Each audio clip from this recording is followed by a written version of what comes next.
جوانی است که از اروپا بعد از چند سال زندگی به تاجیکستان برگشت، ولی در تاجیکستان چیکار کردن؟ او را به قتل رسانیدن به خاطر ریش داشتنش.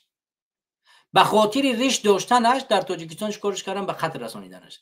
و این جوان دیگری که به داعش متهم کرده می شود در گرمانیا، به خاطر باز نگشتن به تاجیکستان شکم خود، دست خود، پای خود رو چیکار کرده است؟ بریده است. قریب خودش رو بکشد که او را چیکار کنن؟ تاجیکستان نبرن. تاجیک از وطن خودش اونقدر هراس دارد، ترس دارد که به خاطر نرفتن به تاجیکستان خودش رو، شکمش رو پاک چاک میکنند، میبرد، دستش رو میبرد، گردنش رو میبرد که تاجیکستانش نبرد.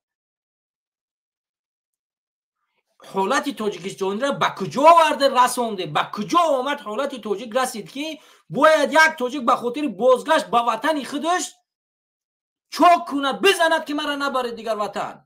اوجا نبرد، همون تاجیکستان مرا نبرد.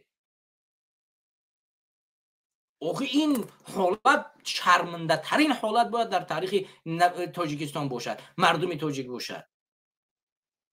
انسان ها برای وطن رفتن میدونی چقدر باید تلاش کنن؟ به خوشحالی، خرسندی. مردم در گذشته وقتی پدرای ما به خارج می اومدن، در یک لوکیچه که داشتن خاکی وطن قدیشون می بردن که خدا نکرده من در اوجا بمونم، این خاکی وطن با من باشد. امروز بالای خاکی وطن توف کردن.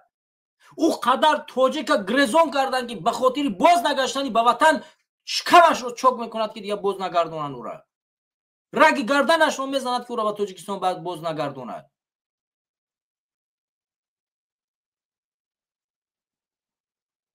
ولی این مطلب رو نگاه کنید، این رو ببینید. وقتی که یک بلاگر از خارج کشور میآید، تمام تاجیکستان از خرد جوان میرود در فرودگاه، مرکز و همه جا راه پا میبندند، تمامی ماشین ها رو بسته میکنن، راه ها رو. تو اینه که یک بلاگر رو ملاقات بکنن، تمام امکانات ها رو فراهم میسازن. چرا تاجیک خودمون وقتی که این قدر مبلغ کار میکند به تاجیکستان، با تمامی سختی ها پول روان میکند، باید چنین ملاقات کردن نشود؟ این چگونه خودکشی بیگانه پروری کردن است؟ و خاطر که این بلاگر یک بار بگه که تشکر از رئیس شهر دوشنبه و تشکر از ولی رحمانوف که فلان کارها را ره رو برای ما کردن و ماده ساختن فلان و بیسمه داد. بیاید این مطلب رو، همین خودکشی بیگانه پروری رو از رادیوی آزادی باید تماشا کنیم. ببینید که در تاجیکستان وقتی جوانی که به خاطر بازگشت به تاجیکستان که ریش دارد تاجیک میرود کشته میشود، ولی اصحاب تمایف میرود بارشی خود در تاجیکستان هیچ کس برای او پیک و مودا میکنند، برای او راه را میبندند، برای او صدها تاجیک زخمی میشود، میافتند در زمین میزنند، پا دست لین میشکند. برای یک بلاگر 10,000 نفر جمع می شود، می روند به میدان ها برای دیدن او. ولی برای یک تاجیکستانی که برای مهاجر مهنتی جان میدهد، مانند عزت امان، مانند کرامت شریف و مانند عمر القوت، وقتی که اینا را به تاجیکستان میبرند، یک نفر به در سفارت، یک نفر به در فرودگاه نمی آید.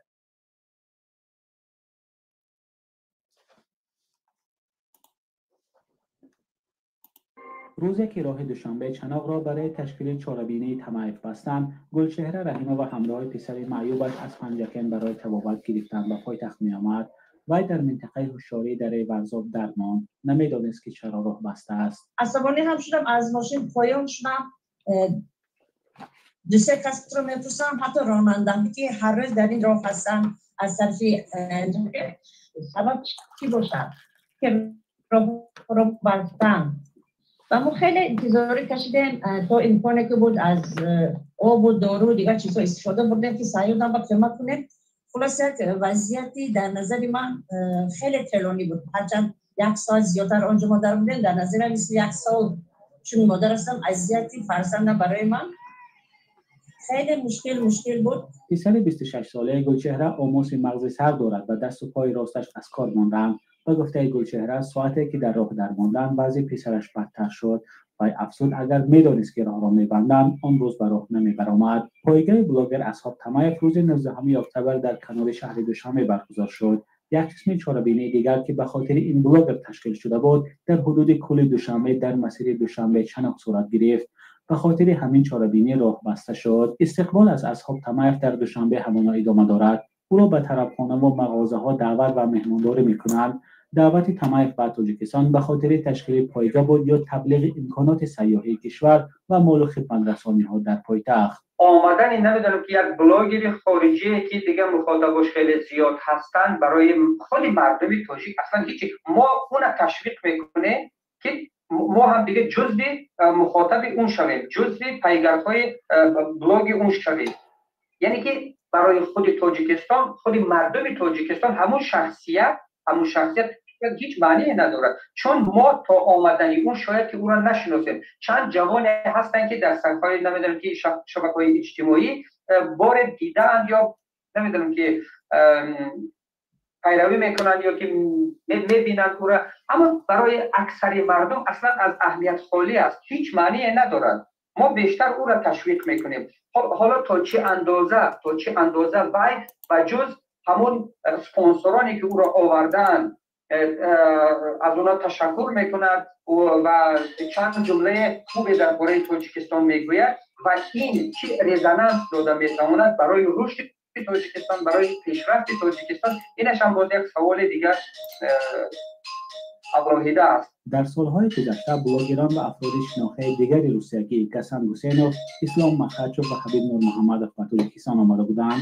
از آنها نیز در سطح‌های گوناگون استقبال شده بود. زیورشاه محمد میگوید که اگر هدف از دعوت بلاگران معرفی ظرفیت‌های سیاحی و اقتصادی تاجیکستان است، چرا تنها افرادی دعوت می‌شوند که در صحنه‌های پس‌الشوروی معروف هستند و با زبان روسی صحبت می‌کنند؟ دنیا فراتر از اون جغرافیای روسیه هست که امکانیت‌های بیشتر و فراختری دارد. حد مثال که زبان‌های انگلیسی و نمیدونم که حتی همون زبان فارسی خودمون، اما زبان فارسی رو چرا که تشویق نمی‌کنیم که اونقدر اطلاع و نمیدونم که امکانیت‌هایی که برای جوانانی با زبان فارسی می‌دهند و هیچ اندازه زبان روسی داده نمیتواند. اگر که هدف شما معرفی تاجیکستان باشد، پس از همین دایره زبان روسی بیرون شوید. در دایره زبان روسی ما هر قدری که نخواهیم اون خودش تشویق و ترغیب میشود. یعنی که مخاطب روسی ما را به هر راه ما داره. گلچهره رحیم‌آور که همراه پسر بیمارش در راه درمان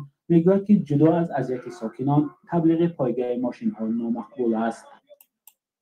دوستان گرامی، همونطوری که شما دیدید در رادیو آزادی، یک مادر به خاطر فرزند بیمارش به بیمارستان میرود و وقتی که در پروکه قرار میگیرد بسیار در حالت سختی فرزندش قرار میگیرد. میگه یک ساعت برای ما عمدتاً نمیفهم چند سال گذشت، بسیار سخت بود، چون دردی فرزند رو دیدن، احساس کردن بسیار سنگین بود.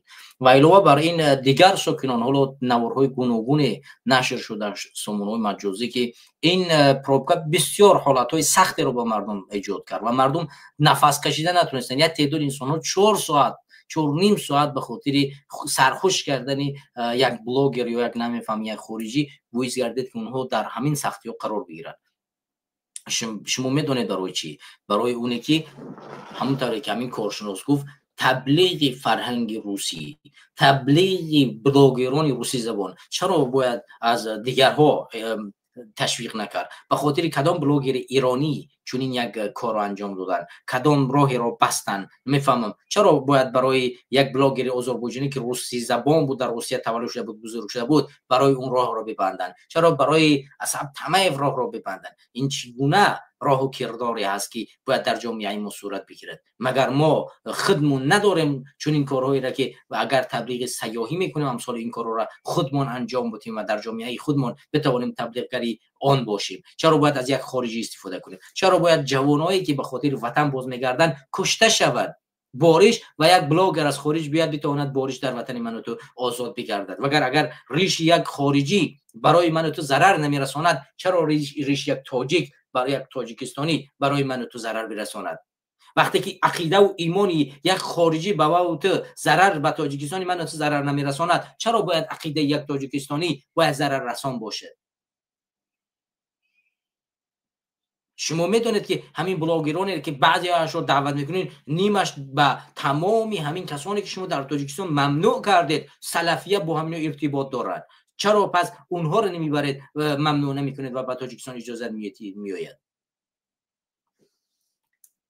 چون معین مشخص است که اونها تعریف و توصیف میکنن از خانواده امام علی رحمه الله. این حالتایی است که شما به مردم ما ایجاد کردید. بیایید مثلا چیزی دیگه رو در اینجا ببینیم. در همین حالتی که این قدر بد اخلاقی، بد معاشی در تاجیکستان ما وجود دارد و حکومت ما بالاترین حرفا رو میزند، میگوید ما در بهترین شرایط قرار داریم، در حالی که در همین هفته یکی از اخبارهای نشر شد که مجموعه محصولات داخلی یک کشورها را به سر شهروندان مقایسه میکردند و در تاجیکستان به سر هر یک انسان $1430 به سر هر یک انسان اهالی میون 195 کشور جهان ما قرار گرفتیم. شماری کردن ما در جای 167 قرار گرفتیم، در قطار کره شمالی و نمیفهم کشورهای افریقایی و در کشورهای پسا شوروی در آخرین جا بودیم. قرقیزستان همسایه که کمتر از ما اهالی دارد از ما بالاتر است. ترکمنستان که بدترین حالت شرایط دیکتاتوری دارد از ما بالاتر است. آخی ما چگونه ادعاهای پیشرفت میکنیم که در حالی که تمام آمارهای جهانی نشان میدهد که ما رو به فناییم. 4 تا بلاگری که امروز با قمار برای فند و فریب اومدن مردم را شکمشان رو گویا سیر میکنن که 500 سوم بتیم، من ماشین $10,000 میتیم، خانه $5,000 میتیم. ما پیشرفتی تاجیکستان رو نشان داده رفته شدیم که تاجیکستان پیشرفت کرده است. پیشرفتی تاجیکستان در این نیست